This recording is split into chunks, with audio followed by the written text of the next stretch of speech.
Assalamualaikum warahmatullahi wabarakatuh. Halo teman-teman, gimana kabarnya hari ini? Semoga dalam keadaan sehat selalu ya, amin. Nah, di sini perkenalkan, saya Bunga Nur Iksani dengan NIM 2131111134, Prodi Pendidikan Agama Islam, kelas 2D. Nah, mau ngapain aja sih nanti di sini? Sebenarnya, di sini nanti saya akan memaparkan beberapa kaidah-kaidah aghlabiyah untuk memenuhi tugas usul fiqh yang diampu oleh Bapak Khalid Firmansyah. Apa aja sih kaidah aghlabiyah itu? Dan apa sih kaidah aghlabiyah? Udah dengar belum sih teman-teman terkait kaidah aghlabiyah itu? Kalau belum dengar, simak video dari saya ya.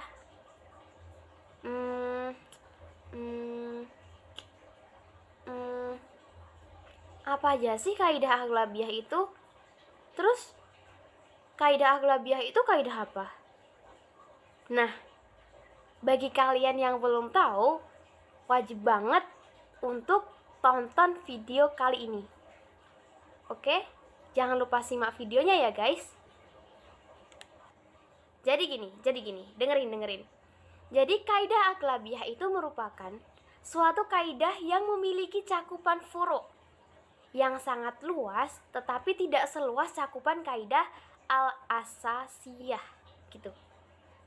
Nah, menurut pendapat yang lain, kaidah aghlabiyah ini merupakan kaidah yang cakupannya tidak menyeluruh terhadap semua permasalahan fikih.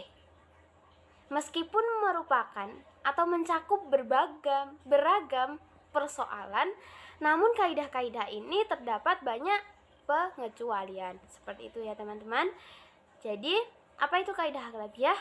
Yaitu kaidah yang meski mencakup beragam persoalan, namun kaidah ini terdapat banyak pengecualian. Ada 1, 2, ada 3, ada 4.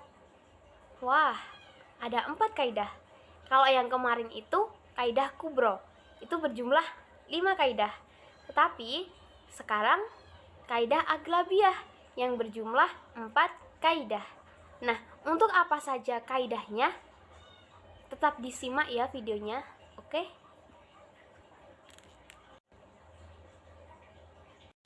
Nah. Ini nih yang ditunggu. Kaidah yang pertama, yang berbunyi idza ijtama'al halalu wal haramu wulibal haramu. Artinya apa? Ketika berkumpul suatu halal, yang halal dan yang haram, maka akan dimenangkan yang haram. Maksudnya apa sih? Jadi gini. Kaidah ini diambil dari suatu hadis juga. Jadi yang berbunyi kayak gini. Majtama'a alaihil halalu wal haramu illa ghulibal haramu qalal hafidhu abula aslulahu. Kayak gitu ya. Nah, itu artinya gini. Manakala berkumpul yang halal dan yang haram, maka dimenangkan yang haram. Nah, hadis ini juga sama hadis yang kaidah yang saya paparkan tadi. Ini hanya menguatkan, jadi sumbernya dari ini. Nah, maksudnya apa? Jadi hadis ini sanadnya memang dhaif, tetapi kaidahnya sendiri adalah sesuai dengan perintah agama. Yaitu apa? Untuk selalu terus berhati-hati, yakni upaya preventif sebelum terjadi pelanggaran yang berat. Menurut kaidah ini, ketika ada 2 dalil yang bertentangan dengan suatu masalah, ada yang menghalalkan dan ada yang mengharamkan, maka akan dimenangkan yang haram. Kenapa sih harus yang haram? Kenapa yang haram harus menang? Kenapa enggak yang halal aja? Karena yang halal itu baik. Enggak seperti itu teman-teman. Karena dari agama kita yang saya sampaikan tadi menganut sisi keberhati-hatian. Jadi ini merupakan suatu kehati-hatian para ulama untuk menyelesaikan suatu permasalahan seperti itu. Jadi ketika ada berkumpul suatu yang halal dan yang haram, maka keputusannya adalah yang haram, kayak gitu. Jadi kita lebih berhati-hati dan dimenangkan pula yang haram, karena yaitu lebih ihtiyat itu hati-hati, kayak gitu ya. Untuk lebih mengetahui kaidah yang pertama ini, saya kasih contoh satu. Jadi di suatu ketika ada suatu pemburu. Pemburu tersebut sedang melirik atau memburu seekor rusa.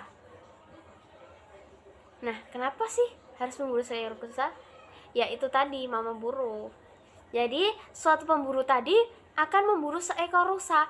Nah, tetapi setelah dibidik, anak panahnya dibidik ke rusa tersebut, ternyata rusa tersebut tergelincir atau berlari ke tebing atas. Tetapi pada saat itu tiba-tiba rusa tersebut terjatuh dari tebing tersebut dan mati, kayak gitu ya. Nah, di sini ada dua kemungkinan.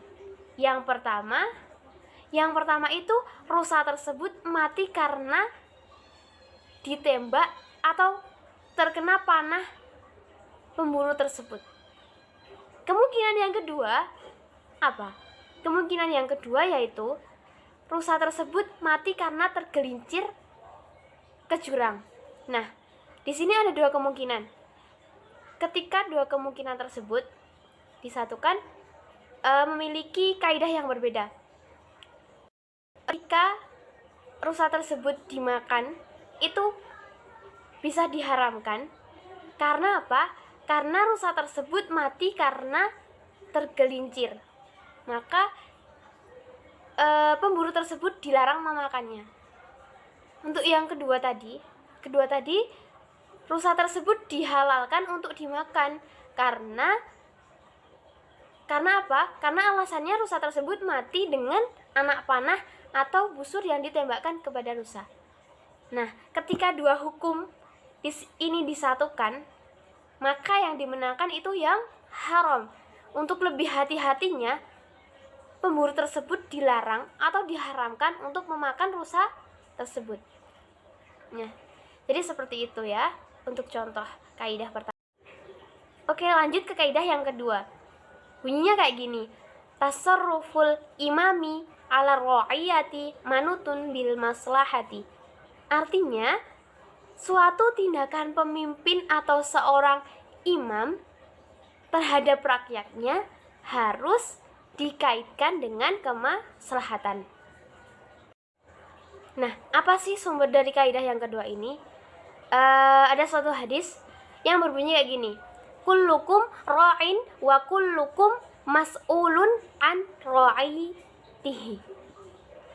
Nah, artinya kamu sekalian adalah pemimpin dan kamu semua adalah akan diminta pertanggungjawaban tentang kepemimpinannya, kayak gitu.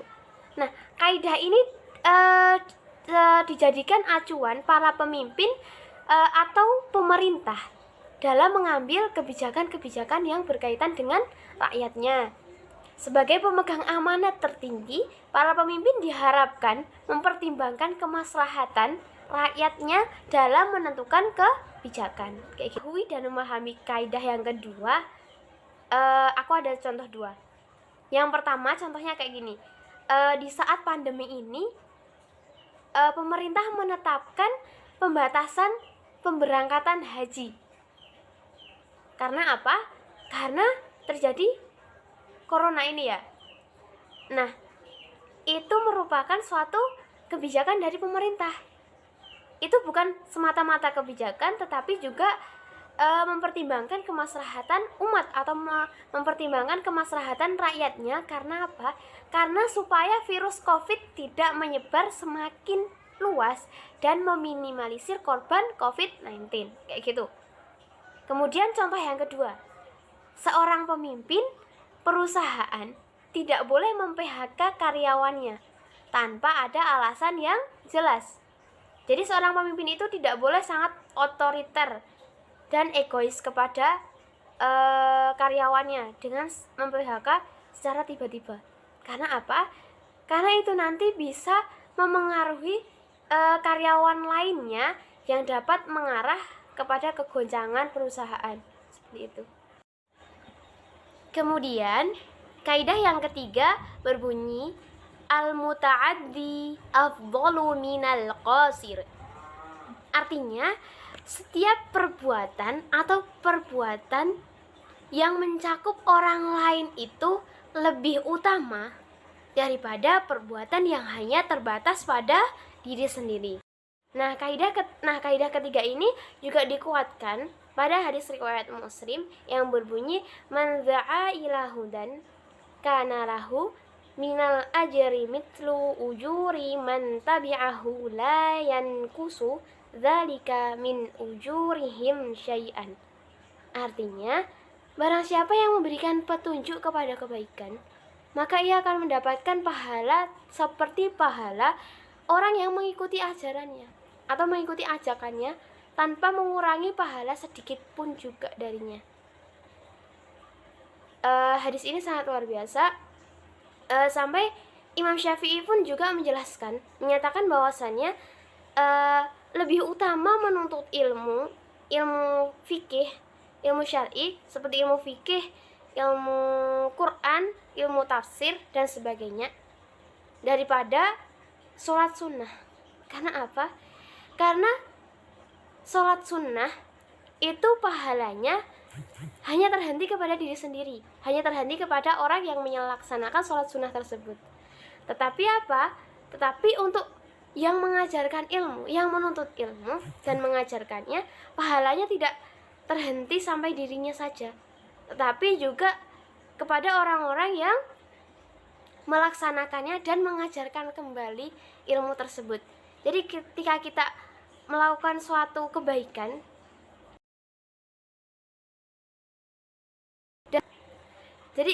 ketika kita melakukan kebaikan dan orang lain tersebut juga melakukannya, maka otomatis pahalanya juga akan mengalir kepada kita tanpa mengurangi pahala mereka yang melakukannya. Seperti itu. Nah, untuk lebih memahaminya lagi, saya akan memberikan 3 contoh untuk kaidah keempat ini. Yang pertama, ketika kita didatangi oleh tamu, maka paling afdol kita lebih sibuk melayani tamu tersebut daripada melakukan rutinitas sunnah seperti menunaikan hak suami dan istri atau hak keluarga, kayak gitu. Kemudian contoh yang kedua, pergi berjihad lebih utama dibandingkan amalan sunnah qasir seperti sholat sunnah malam, puasa sunnah, dan meninggalkan sholat tepat waktu. Karena apa? Karena bisa diqasar atau ditunda. Ini hampir mirip dengan hadis yang saya sampaikan tadi. Jadi bahwasannya lebih penting pergi berjihad daripada melakukan amalan sunnah, karena pergi berjihad itu lebih banyak manfaatnya, seperti itu.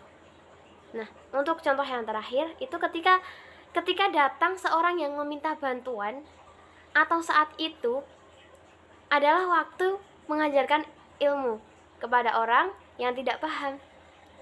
Maka paling afdol apa? Maka paling afdol untuk membimbing dan mengajarkan ilmu tersebut. Jadi kalau ketika kita dimintai tolong untuk mengajarkan ilmu atau dimintai tolong misal mengajar TPA, maka yang paling afdol mengajarkannya atau melaksanakan perintah tersebut. Akhirnya kita sampai kepada penghujung kaidah, yaitu kaidah yang keempat. Kaidah yang keempat ini berbunyi al-aslu fil muamalatil ibahatu hatta yabdullu dalilu ala tahrimi. Artinya, pada dasarnya dalam segala bentuk transaksi dan muamalah boleh dilakukan, terkecuali ada dalil yang melarang dan mengharamkannya.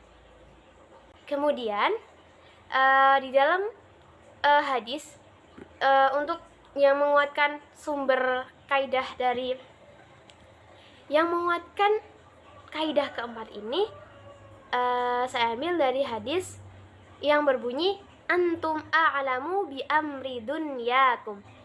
Artinya, kamu lebih mengetahui tentang urusan keduniaanmu. Nah, atas dasar kaidah yang ditopang oleh dalil ini, maka dipahami bahwasannya umpamanya ada seekor hewan yang sulit ditentukan keharamannya karena tidak ditemukan sifat-sifat atau ciri-ciri yang tidak dikategorikan hewan yang haram, maka hukumannya halal dimakan. Demikian juga seandainya ada jenis transaksi yang tidak jelas unsur keharamannya atau tidak jelas unsur yang mengharamkannya, maka boleh dilakukan.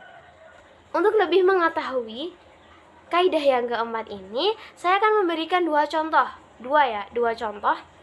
Yang pertama, tentang transaksi jual beli online. Transaksi jual beli online itu mudah digunakan para konsumen dan penggunanya. Karena apa? Karena tidak ada yang mengharamkannya, maka boleh-boleh saja digunakan untuk bertransaksi. Kecuali kalau yang MLM atau yang mungkin ada yang mengharamkannya, itu tidak boleh digunakan. Tetapi kalau transaksi online biasa, transaksi jual beli online biasa, itu boleh digunakan karena tidak ada yang mengharamkannya. Seperti itu. Kemudian yang selanjutnya, contoh yang selanjutnya juga masih transaksi juga, sistem jual beli yang tidak ada akad saya jual dan saya beli. Itu juga boleh dilakukan karena tidak ada dalil yang melarangnya. Jadi setiap transaksi, ketika kita tidak menemui kata-kata saya beli atau saya jual, akad seperti itu, tidak ada akad seperti itu, maka boleh-boleh saja dilakukan. Karena apa? Karena tidak ada dalil yang melarangnya. Jadi halal untuk dilakukan. Kira-kira udah pada paham belum teman-teman ya? Udah dijelasin satu persatu. Kira-kira udah paham belum? Udahlah ya. Yang pertama tadi apa? Masih lupa ya?